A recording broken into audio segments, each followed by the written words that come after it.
Good afternoon, friends. I am saddened and shocked, not just by what is happening in our cities across the country, but also by the senseless killing of yet another Black person.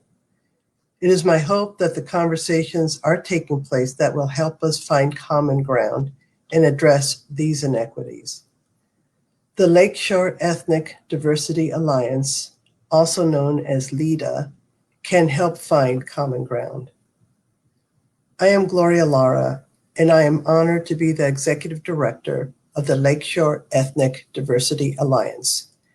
Since 1996, we have focused on dismantling barriers and advancing equity by working to build and sustain more racially and ethnically equitable communities. Our work is done by meeting organizations, educational institutions, middle and high school students, employers and employees, and our communities face to face. My hope is that the barriers and inequities that have come to light in such tragic ways are deliberately addressed in a way that addresses all parties. And now, I am pleased to introduce Denise Kingdom Grier. Reverend Dr. Denise Kingdom Grier is a lead pastor of Embracing at Maple Avenue Ministries, Holland. Welcome, Denise. Thank you, Gloria. It is just such a privilege to be here with you today. Thank you for your kind invitation. Thank you. Yes. So please start by sharing your feelings. I mean, this is a culmination of over 400 years of inequities. Yes. Well, I want to thank you, first of all. Thank you to LEDA for the many, many years that you've been fighting the good fight here on the Lakeshore, long before I even moved here. And we continue to partner together. I'm grateful for that partnership. I think the reality is right now that we're coming to realize that America has never loved Black people. We've had a real affection for basketball, entertainment, dance, some of those things, but really love, according to the ways that some of us in our faith communities and other communities think about love, there just hasn't been such a relationship between America and Blacks, African Americans. And so people are protesting now, and Americans are demanding a more excellent way as it pertains to Black America. So I think it's therefore timely and appropriate for our communities to tend to the 400 years of lovelessness toward Black folks, while we've also held this affection that is almost caricaturizing the experience of Blacks in America. And that's I think where we are right now today. Thank you. Can you maybe talk a little bit about how faith communities, since you're really active, not just in your faith community, but in a lot of different faith communities, and connect with them, how faith communities can work to make sure that they are not causing additional racial harm or racial trauma at this time, especially when people start focusing on neutral statements like all lives matter instead of Black lives matter. Mm-hmm. Well, I think for faith communities and really all of our communities, we need to just take time to look at our own history. We talked a lot about listening to each other's voices and trying to read books by people of color. But I've come to realize that some of our faith-based communities, and particularly our white constituents, need to look at their own history, right? The history that they've written themselves. Let's look at the history of the unloving of Black bodies historically in this country. Let's look at Manifest Destiny for exactly what it is and what it did and what it still does. Let's look at Bacon's Rebellion and how racism rose, the whole concept of race in America rose out of that desire to not have to allow those who were considered on the margins to be able to mobilize together, regardless of race or place, in order to demand justice from those who are in power. Let's look at Amazing Grace, right? Let's look at Newton's story and how, what he has to repent of and own in his life experience. Look at the women's suffrage movement and the ways in which it marginalized and demonized Black women so that it never really endeavored to secure the vote for Black women, even though it was a women's movement. So I think white America needs to look at its own history, read your own books with an open heart, And I think when you talk about faith-based community, our main mandate really is repentance. God is always calling us to repentance. And in order to repent, we have to stare our sins down until it breaks our heart. And when it breaks our heart, then godly sorrow leads to repentance. And then we're ready to take action and to really do something out of a place of our own pain, not out of a sense of some obligation to some other people group. So I just think we've got that kind of work to do. Yes, you are entirely correct. It's been said that Sunday mornings, although not recently, but Sunday mornings is the most segregated time in the United States, where different faith communities stick with their specific ethnic groups. And I know that different faith communities have been trying to make themselves welcoming, and it isn't always a point of, welcoming people that are different from you, but actually make them feel like they belong. And I believe that that's it. You don't always feel like you belong when you go into a new situation. No. I'm a pastor of a multicultural, multi-dynamic congregation, and I've been here for 11 years, and we've been working really, really hard to tell the truth, and to be together and to do the hard work and commit to linking arms with ourselves and with our neighbors so that we can make that turn. But I understand the need for the Black church. I grew up in a Black church. I went to a historically Black college, and I don't think I'd be sitting here right now as proud as I am as an African American in this country, able to lead a community, Black, white, varying ethnicities, my children, other people's children, if I didn't have the undergirding of the Black church and of the Black historically college and the Black community where I come from. I don't know if students that are or people who are raised up in this community are necessarily able to do that unless they go somewhere else to be able to get that. So I think part of the difficulty and the need for the segregation is because Black people need a space. Right? People of color, people who are considered to be on the margins, and I say considered to be because we know really is no margins, it's all perception. But people who are considered to be on the margins need a place where they can sing their songs. We can sing our songs. We can pray the prayers that we need to pray without somebody looking at us and telling us we're too loud or too emotional or too one thing or another, where we can tap into our history without feeling like somebody else is going to come in and say, but all lives matter, though, when we're trying to say Black lives matter. And so I think for mostly Anglo congregations who want to be welcoming, it's about more than being welcoming. It's about your CCLI. It's about the songs that are actually being sung on Sunday morning. Are they Hillsong? Are they just, coming from predominantly white spaces? Are they resonating with the experiences of people who are rallying on the streets and people who have been crying out to God for 400 years in order to prevent these kind of atrocities from happening?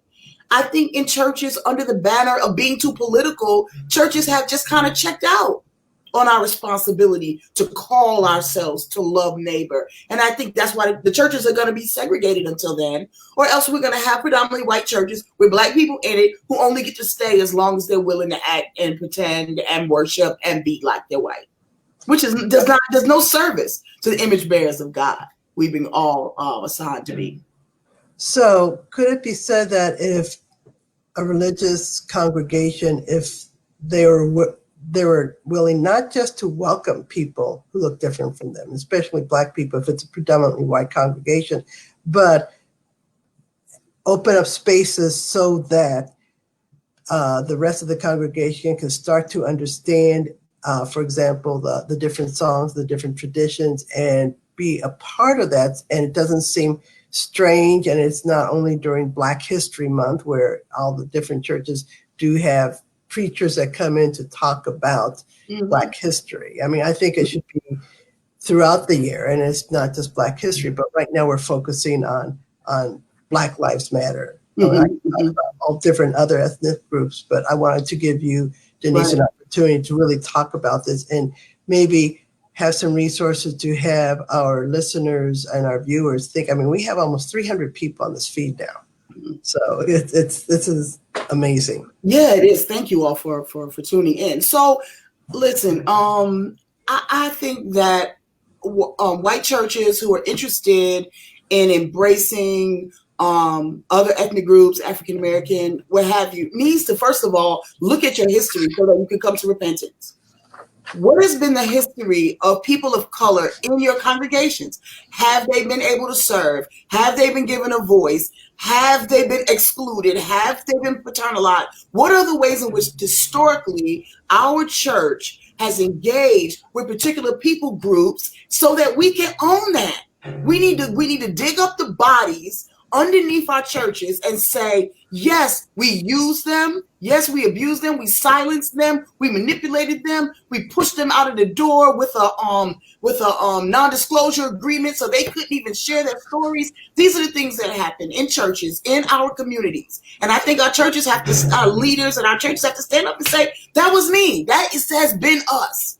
And we want to own that before the community. And now we want to say, we want to create a space in our congregation for us to be a different way. But that also comes with investing in our community, investing in our students. You want to talk about resources? I think some of the great, one of the conferences that I love the best, which is a little cutting edge maybe for some people, is the White Privilege Conference, because I think it does get to the heart of some of the systemic oppression, and they really, really do a very, very fine job of giving us sort of academic resources as well as the practical resources. And it's a non-religious engagement, and I love that because it challenges me on my Christian privilege, right? It challenges me on my hegemony and the ways in which I might want to insert Christianity and my faith into everything. And even though everywhere I go, it goes with me, it's not always, I don't need to put a cross on everything, because that automatically can be a barrier between me and my sister and my brother or another person. So, I think that the White Privilege Conference has been incredible. One of my favorite books and resources is Uprooting Racism.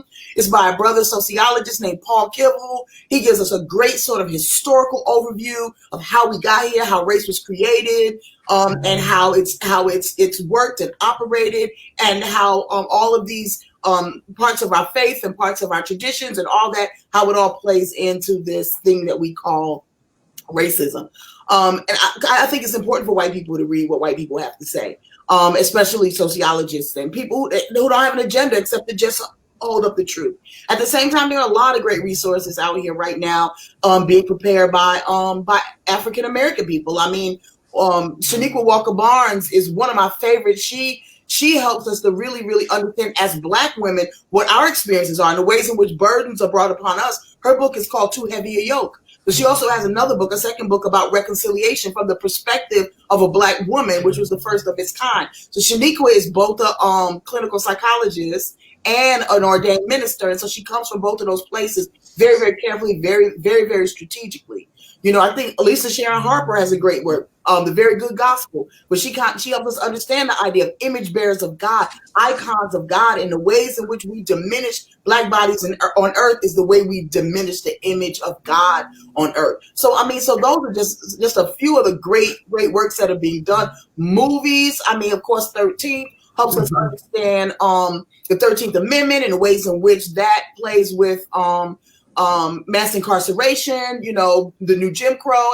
Michelle Alexander's book talks about that too. So there's some different ways to come at it. Do we want to learn about systemic oppression and how it's been rooted in the soil of America and therefore in our communities? Do we want to understand ourselves as individuals who perpetuate the systems of racism? Do we want to try to understand other people? You want to understand my experience? You might want to read Shaniqua's book. You might not be a Black woman, but it'll help you understand some of what it is to walk around in my skin. So there are quite a few resources out here, and it's just a simple Google, really. But I know sometimes it's hard to know what to trust and what to spend time on. But I think the reading and the walking and the talking and all that and the praying, all of that is good stuff. But right now it's time to get down to action. And action means that we need to decenter whiteness, decenter this whole idea that, we need to cater to the experience or the feelings or all that of white people. And we need to turn to our Black brothers and sisters and beloved and say, here we are. You're in pain. You're frightened. You're afraid. And the only thing we want to do right now is to struggle to keep your sons alive, to struggle to keep your daughters and our children alive. That's my number one agenda. Rioting, all that is wonderful. But today, I want to keep Christopher alive. I want to keep little Henry alive. I want to keep my husband alive. I want to keep your husband alive, Gloria. I want to keep my daughter. That's our agenda right now. Because it's only a matter of time, 24 hours, 48 hours or more, before another Black body is going to fall to the ground. And it could be this city, and it could be any city. If we're not willing to prioritize love of Black bodies, and that's where we are right now. Wow. Denise, you mentioned so many different resources. What we're going to do is, hopefully, if you can send us a list of what you talked about, we will post them on our website under additional resources. That way people, because you're right, what people need to understand, which are the resources that they can trust and they can believe in, and are really laying out the truth. I mean, it's been said that history is written by the winners, and it's like, the losers always get left behind. Well, there are so many winners in so many cultures, particularly the Black culture. It's amazing how many people don't know all the different inventions, all the different books, all the different arts that Black people have done. It's always surprised me or saddened me that Black people had to go, for example, to Europe in order to be fully accepted, in order to be fully appreciated for their talents and for who they are, rather than being that in our own communities. So let's talk a little bit about, our community. So you spoke about the religious communities. Let's talk about the larger community. Right now we're in the communities that are frankly scared that there will be violence and property damage, but that's a reaction to, and many times, that's a reaction to, hey, can you see me now? Yeah. Well, you know what, Gloria, I think that it's ironic to me that part of the mantra in the community I continue to hear is, Holland is not Ferguson. Holland is not Minneapolis. Holland is not. So therefore, this kind of police brutality and claiming of Black lives is not going to happen here in our city. And yet, all of a sudden now I'm hearing, we're afraid that the looting, right, that the rioting, that the things that are happening in other cities could happen to us and therefore affect our economy. But we haven't taken seriously the fact that the violence is being visited upon whole parts of our communities are also being threatened, right, and are concerned about our own lives. And we have people in our own community who are rallying in my neighborhood with guns and assault rifles on their side in the same neighborhood where my kids are walking to the park. Like, it's not a war-torn situation that we're in right here. This was even before the threat of rioting or any of that. That was about some other kind of protest. But, we're frightened here. We're not, I am not a person who is inclined to be afraid. I'm all about faith over fear and all the stuff that you want to say. But the reality is that my son can't ride his bike through the streets of Holland. No, he won't. Anywhere he needs to go, he's going to be in the car with me. I'm going to take him and I'm going to drop him off. And many of our sons and our daughters, we're calling me every second, stay on the phone with me, simply because we don't know. It's not that we think that anybody has a personal issue against me. I don't think anybody is coming after Denise. I don't think the police or anybody in particular is coming after me, but it's this Black body that I'm in that has been under assault for 400 years. It's not just today, yesterday. It's not just Trayvon. It's not just Emmett Till. It's been for 400 years. We've had a target on our back because of the Blackness, not necessarily because of anything else. And so I just think it's interesting that, there's a lot of people call and want to talk to me about, well, what about the rioting? What do you think we want to talk to you about that? And I'm like, I want to talk about keeping our sons and daughters alive. And that's why I'm on this call, because I know this is the agenda that LEDA has. And I said, I'm not saying yes to a lot of invitations, but this one was important because I knew that would be a priority here. So, when I'm talking about keeping us alive, I'm saying that we have to start seeing our children as children. We have to start seeing one another as people and allowing us to express ourselves in the way we do. One of the difficult things about Holland is we Black African Americans, we don't have a place. We don't have a Black church. Yes, I'm a pastor. We have quite a few people who happen to be Black at Maple Avenue, but it does not resonate the experience and the history of the Black church. We don't have that. We don't have a Black cultural center. We don't have anywhere to gather. If today we needed to just come together and just hold each other, we don't have any place to say, meet me there.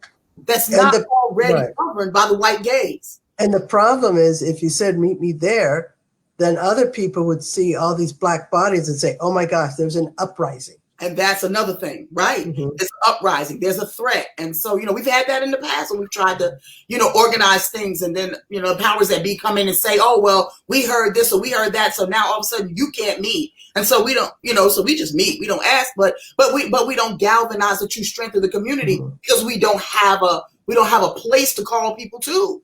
We don't have a place for people to say, oh my gosh, this has happened. I remember my dear mentor in New York City, her church was one of the closest churches to the World Trade Center. And she saw the, tragedy happen. And she talked about how when she saw the plane hit, the first thing she thought was, I got to get to the church. Hers is a Black church. She thought, I have to get to the church. She got to the church. That's where everybody was running to. Because they knew that was the place where somebody would hold them and somebody would try to help them make sense of what was going on and maybe offer some hope and maybe a piece of bread or whatever it is they needed at the time. We don't have that for ourselves here. Mm-hmm. We don't have that. And maybe somebody say, because we haven't built it for ourselves, but whatever the reason might be, the fact is we don't have that.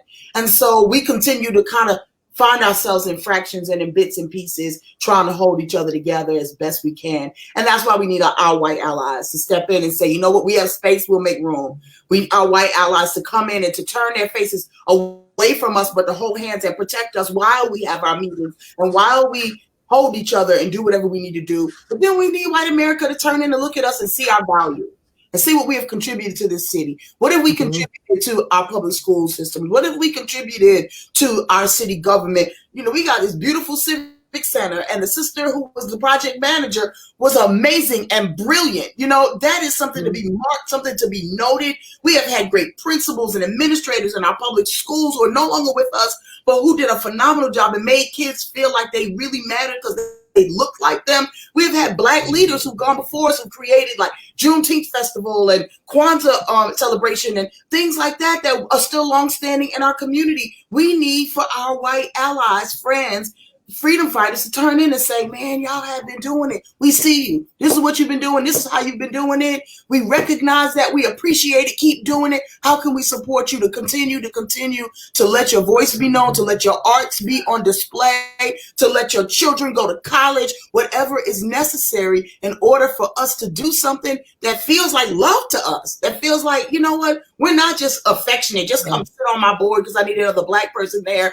Come sit at my table because I need your name there.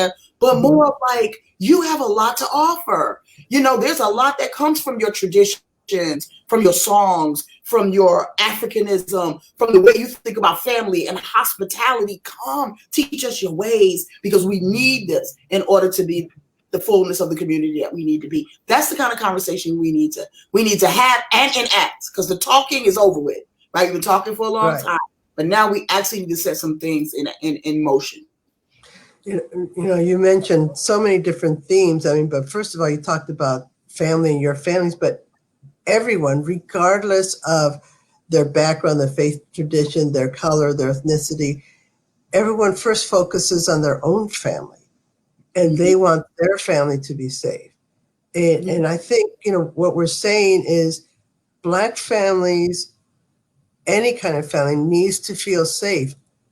If you had the fear that every time your child went out the door that they would be killed or they would be murdered or that a policeman would rouse them, what type of activities and actions would you take against that? And I think that that's really what you're focusing on. It really is. That's, every time my husband leaves the house, and he's in his early 60s, he doesn't like to think he's elderly, but he's not quite yet. But, it's, and my daughter and I, we got him a dash cam for his car because we want to be certain that if anything happens, he can film that.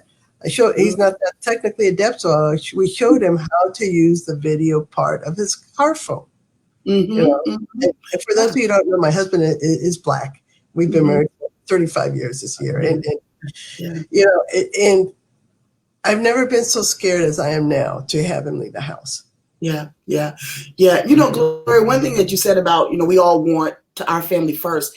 One of the things that the African-American community can so well teach our Anglo community is the fact that we don't think in those terms dynamically. I'm not saying there are individuals who do, but dynamically, even as part of our African ancestry, we talk about, first of all, we've cared for other people's children. Right.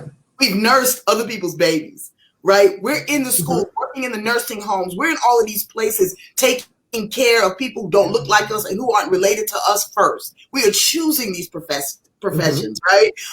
In order to be able to contribute to humanity. But even what's more, when I think about children, and I talk about my son, who I want to be able to come home tonight, those who know me know that I've got 1,000 sons in this community, right? Those who know my husband and I, we have 2 biological, we've raised 14 kids all together, most of them Black. One of them was Native American, the rest of them were Black. But then on top of that, we parent an entire community, you know, so I don't want anything more for Christopher than I want for little Henry down the street or for your husband or anybody, you know, and I think that's something that we have to teach each other, you know, because all of a sudden it's like, well, if my businesses are going to be burned down or if somebody's going to destroy my thing, well, maybe now it's time for me to up and say something and try to, you know, sort of rally the troops. But when other people's stuff was being destroyed, other people's dignity was being laid out, you know, before the whole world to see, it was like, well, that's not me. That's not mine. And so I don't need to deal with that. So we have to come to grips with that idea of what it means to be each other's keeper, particularly when we go back to the question of faith communities. There is no separation, you know, between your family and my family in the gospel. People, you know, this ideology that, oh, yeah, well, God gave us a priority and it's your family first. You know, whoever loves father and mother more than me, you know, is not fit for the kingdom. You know, let the dead bury their dead. Come on and follow me. You know, and so who is my father and mother? Those who do the will of my Father. You know, who sent me. All this is Jesus stuff. I mean, I ain't making it up. I wish I did, but I'm not Jesus. He is. You know, and so, I mean, I think that, you know, the gospel doesn't give us to this like, okay, well, hover around your own and make sure they're safe and, you know, forget everybody else. No, it's very much about my neighbor. I want to treat my neighbor like I want to be treated.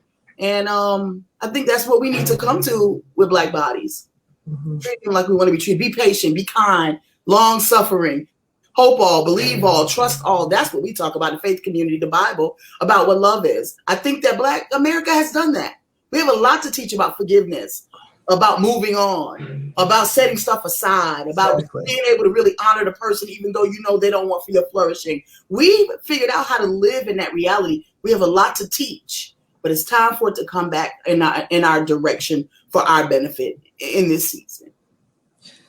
Thank you. I mean, another question for you. Have you seen any tangible changes or actions that you've seen taking place this past week in order to destroy white supremacy and violent, oppressive police brutality towards Black men and women specifically? You know, I'm always so grateful for our allies. I mean, we really, I can really say I have some real friends, some real freedom fighters in the struggle. I'm grateful for. Faith Leaders for Justice is like probably my go-to place.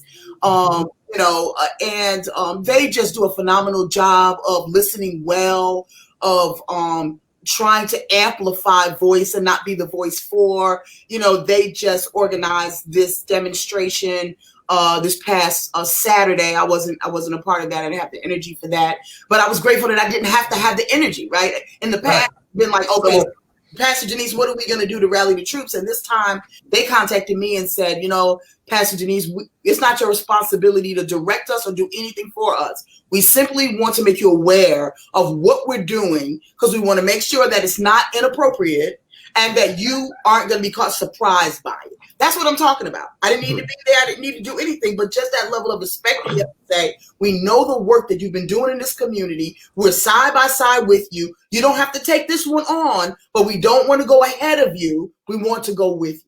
It's such a blessing. And then to see the fruit of that, the demonstration of all different races of people coming together and carrying signs and in solidarity and, you know, claiming that Black Lives Matter. And I just think that it just warmed my heart to see so many people come out. I think it also, it indicates that there are some people who are waking up to racial injustice, right? There are some people in the battle, like Faith Leaders for Justice. Those are freedom fighters. Those folks they've been on the battlefield with me, for me, and before me. You know, but then there's some folks who are waking up now who are saying, like, they look at the video with George Floyd and they're like, not at all, right? This cannot be happening. This is a real thing. I've heard about this, but this is undeniable. And so I'm grateful for that. again, for me, I think I've had some vision. I have some vision about a way forward that might be more demonstrative than just sort of intellectual or emotional. And so, I've been kind of, walking around with that and sharing that with people here and there, bits and pieces of it. And so I think that has given me life, because there's been a lot of energy, around trying to go forward in a way that's going to be able to help us breathe as Black people, but to also teach our allies and our freedom fighters how to have good instincts. I think that's part of where some of our population is right now. It's those instincts. It's like, in the moment, how do I respond to that? I had a situation with a sister who I know to be a freedom fighter. I know her to be anti-racist. I know she's done the work. And then something was posted on Twitter that she sort of co-signed, I'll just say. And it threw me back, because I was thinking, I wouldn't have expected you to sort of co-sign that, because of the historical piece that is associated with that. And of course, when I brought that to her attention, she was very apologetic, and she just didn't have the instincts at the time. If it had been overt, she would have had the language for it. She would have had the posture for it. But because it wasn't overt, it was kind of like, okay, yeah, I'm just going to do this. And so now all of a sudden, the trust in our relationship has been fractured. Mm-hmm. And so now we have to make a choice. I have to make a choice. We have to make a choice as a people. We want to try to rebuild that, or what? And so part of what I want to do is I want to be able to give people language to ask good questions. I want to give our allies and people who are in it with us, there's questions I can't ask. White people aren't going to tell me. They're not going to tell me the truth in some places. They're not going to let me in, But if our allies are already at the table, if our allies and our freedom fighters are already poised, if we could give them the material that can be to spark their instincts, then when stuff happens, they'll say, hey, wait a minute, something's not right about that. Let me ask another question. So we're putting together some pamphlets to kind of help people ask good questions. Not for the sake of the answer, but for the sake of exposing systems, to help people really see what's beneath the ground, and what the roots really look like. So, that's one of the things that we're working on. In addition to that, I just submitted a book proposal on my doctoral work, which is really a transformational work. It's really about using the gospel in a way that changes us, that makes us interrogate our own motives. Why we do what we do? Why do we care about racial justice? Why are we in this fight? Why don't we care? And what does it have to do with the gospel? But not only our motivation, but also our ability to be vulnerable in those spaces. And then ultimately to be able to engage the conflict. The conflict is necessary. It's necessary for us to agree together that we're going to love each other and we're going to hold each other, but we're going to have this conversation. We're going to love each other. We're going to hold each other, but we're going to also hold up this mirror, and we're going to do what needs to be done in order to try to amplify the truth. So then we can get to a place where we can actually be invitational and come together. And so this embracing model is for the church, mostly. This is what I got my doctorate, my doctoral work on. It's for the sake of the church. If the church wants to become a multicultural church, if the church wants to be one who's really in this battle, embracing is a thing. It starts with our motive. So I just submitted a proposal for that. And so there's a whole toolbox that we're working on right now. And at the core of it is, how are we going to keep Black people breathing? Where are going to be the resources? I've had people call me, therapists call me and say, if anybody in the Black community that including yourself, needs counseling, send them to me. We need those resources. Somebody said, I have a retreat center. If some of a Black family or whatever just needs to get away together during COVID, and this is what I have, they can use it, send it to me. That's the kind of stuff we need, the stuff that's going to help keep us breathing, keep us hopeful, that's going to keep us alive, keep us holding each other until this storm passes. And I pray after 400 some years, like children of Israel, that we will soon see a glimpse of the promised land. Yeah, and you said the storm passes, and what happens after storm is a rainbow comes out, and then everything starts growing out of the ground. And that's really, I think, where we are right now is trying to figure out, what do we want growing? What do we want to really focus on? And what do we want to have happen? So one of the questions I wanted to ask you, Denise, is people who aren't Black can sometimes make comments or statements that they mean well, or that they're trying to help. But sometimes a lot of your Black brothers and sisters can get very offended as well. I can't believe that they phrased it that way. Mm-hmm. Can you speak to your Black brothers and sisters about maybe trying to have just a teensy bit more patience, because the conversation is starting to open, and don't close up the conversation by getting back and slapping them down. Right. Well, I would first say, Gloria, yes, I will address that, but I will first say what I say to our white allies and our members at Maple Avenue, that as you enter and wade into this work, do it with humility, right? Knowing you don't know you're racist. If you grew up in Holland and you went to school here and you live in America and all the things, just come to it. Don't see it as a curse word. Don't see it as condemnation or shame. It just is what it is, but you don't want to be, right? And so if you don't want to be, walk forward into these relationships with tenacity and humility, so that when somebody says, well, I can't believe you said that to me, be quick to say, you know what?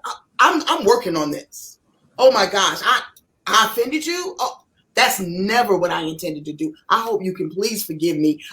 What would you rather me do? You know what I mean? The onus is really on the person who's doing the work. Because for people like me, the microaggressions have so chipped away at me. You know, the objectification, we're going to use you to help us understand something we can understand our own. The burden is so heavy, and the journey has been so long that I want to be careful about someone asking me, well, can you just be a little bit more sensitive because white people are ready now? No, I want to first say, white people, whoever else who might be listening in here, I want to say, walk slowly and with humility. Admit, I don't know. I don't know how to say it. I'm just trying. Let me write that down so I don't forget that the next time. You might have to remind me again because I'm just so inundated with what I'm used to, but I don't want to be that person anymore. And I got to believe that most Black people, most is always outliers who aren't listening to me anyway, but I got to believe most people will be like, okay, you're right. I see you, right? Mm-hmm. So I want to say that, but I do want to say to my dear beloved Black sun-kissed, melanin dripped sisters and brothers out there, when you see white people trying, lean in. I know we're weary. I know we're tired. I know we don't know where the good intentions are, and when people are coming to us for their own purposes, we don't know any of that. But just try to lean in a little bit. Try to hear the person's heart. Try to see their efforts, because if we're going to move the needle at all on this racial injustice thing, we're going to have to do it together. And we don't have to continue to, subject ourselves to abuse or to be the tokenized person who sits at every table and does everything. But when you see people trying and seem like they might be trying, just lean in a little bit. Ask a question. What did you mean by that? Say to them, well, I wouldn't say it like that if I were you. Try to find some ways to just kind of bring folks along, because the reality is that the Spirit is on the move.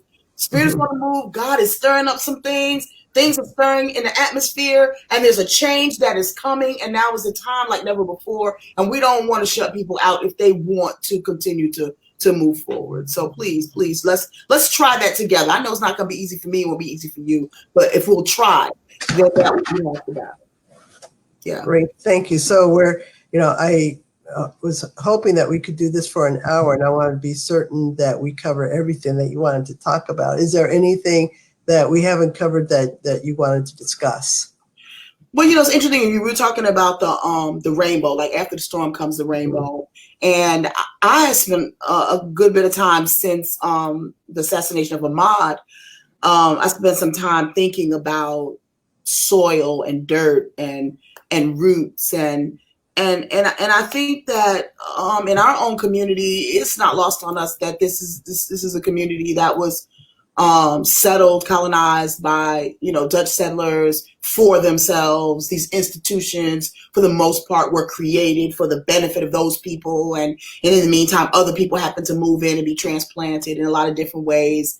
I think that, and in time, institutions like churches and schools, in the city or whatever, we've tried to engraft and invite people of color, to the table. That's how CJ and I got here. CJ was invited to come be minister of music at Maple Avenue. We got married. I ended up here, and then y'all have been stuck with me ever since. But one of the things that has been really real to me is the way in which people of color become ornamental in the community. Like, not organic. Like, we're not growing, by and large, growing our own leaders. To be able to sit at the tables, to be mayor, to be presidents of seminaries or schools or principals, and we're not making that investment. We're not growing. We're at best we're going outside of our community to bring people into our community to do it, but we're not investing in our community to do it because our community, the soil, was never cultivated to grow people like me and you. Right? And so then we become transplants. Come get me like a Christmas tree, put a hook on me and hang me on a tree, and we're going to call the tree multicultural. But the thing about that is that I'm always replaceable. Like, the tree is never going to grow me unless there's some way that there's some seeds and some intentionality about putting that in the soil. So part of the work that I'm trying to invite people to do is to expose the roots of the institutions around us. Again, not for the sake of shame, but we have to dig a hole so we can see the root and say, this is what this garden is intended to grow. And if we want to grow something else, we've got to plant something else. And we might have to plant some concepts that are decolonized. We have to plant Ubuntu. I am because you are, which totally uproots and obliterates any concept of it's just me and mine, and you get yours, right? We might have to sow in Sankofa, right? We go forward by looking back. We might have to sow some African or some Native American or some indigenous stuff into the soil if we want to grow something else. And if we want to choke out some of the stuff that is making it so that we can't flourish and we can't grow. And so I think that as we deal with institutions, we sit on boards, we have conversations, I think that we should hold in mind and in heart, what really is the root here? And are you asking me to be an ornament? Or are you asking me to cultivate the soil to try to grow something else? And then we make a choice about whether we actually want to be that ornament. Because, I've been an ornament for a lot of things, and I think it's drawn other people, it's been inspiring to other people, and it's had its function and its time. But at this point in time, as I'm approaching 50 this year, I'm interested in cultivating the soil and exposing the root for what it is and seeing if we can grow something else. And if we can't grow anything else, then God forbid. Well, thank you. It's the concept of being an ornament, I think, really resonates with me as well, because I wonder about that sometimes. But anyone who knows me knows that, I will get in and I try to work within the system, but I gradually, keep chipping away. I'm from Los Angeles and I grew up out west, and the Grand Canyon was originally just a little stream of water. It just kept going and going and going and going. And now all of a sudden you have this huge wonder. And that's how we need to start. It's cultivating and watering and tending to it and making certain that it's growing and flourishing. And I think that that's what all of us want is to be able to have communities where anyone can flourish. And you can stay and raise your families there and your generations there and keep flourishing. So,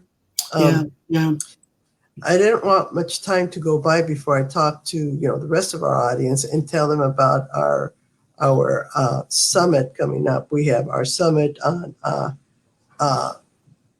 coming up on July 21st. It was originally scheduled for May, but because of COVID, we've had to reschedule it, and now it's going to be a totally virtual summit. So, the information is, hang on.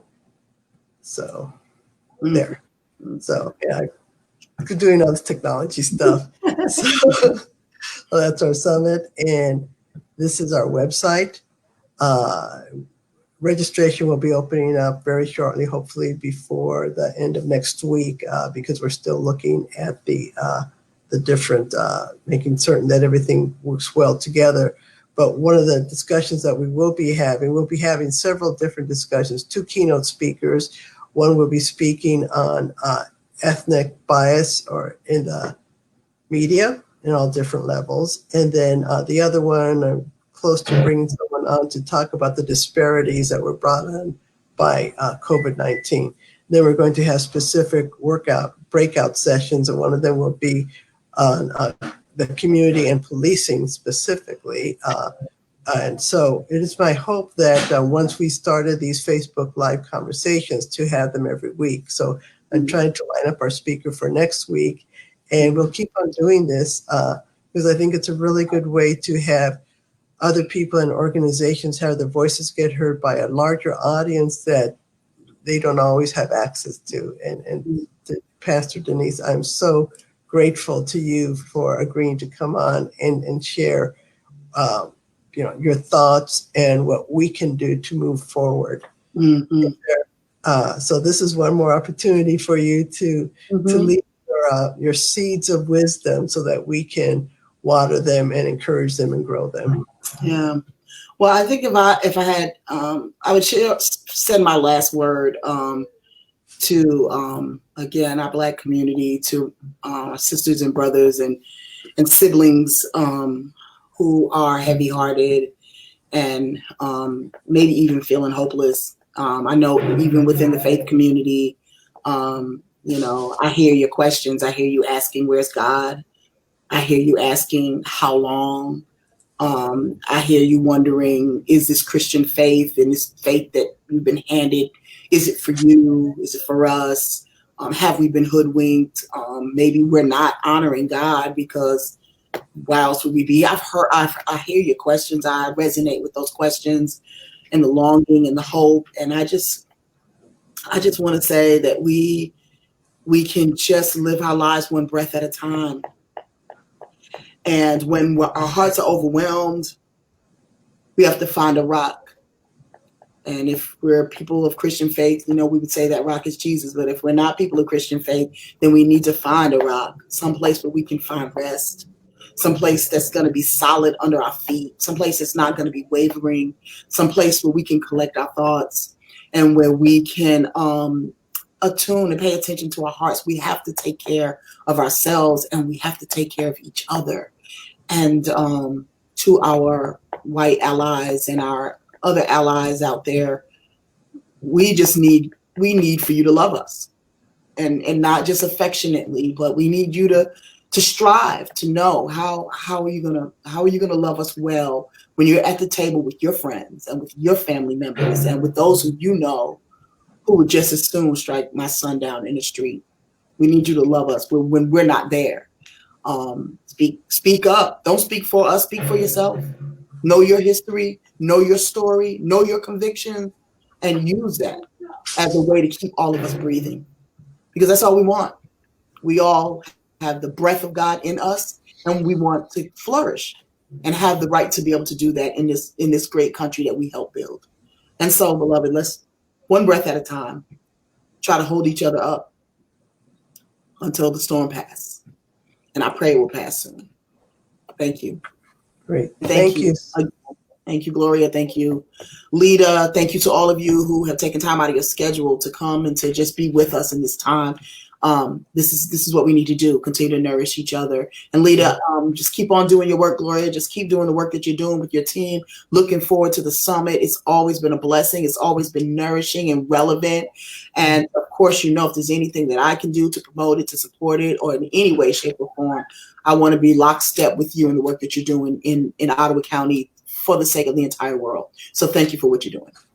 Thank you so much, Pastor Denise, for being here, for being our first guest. For those of you that have been asking about this conversation, I believe that it's going to be on our Facebook site, so you can actually replay it and share it with friends who are not able to view it live. The great thing about viewing it live is that you can immediately get the quench your thirst and get the wisdom of Pastor Denise. Mhm. Thank you so much. Please keep an eye on our website and on our Facebook page. I'm hoping to have our next conversation next Wednesday at 2:00, but that may change slightly depending on the person's schedule.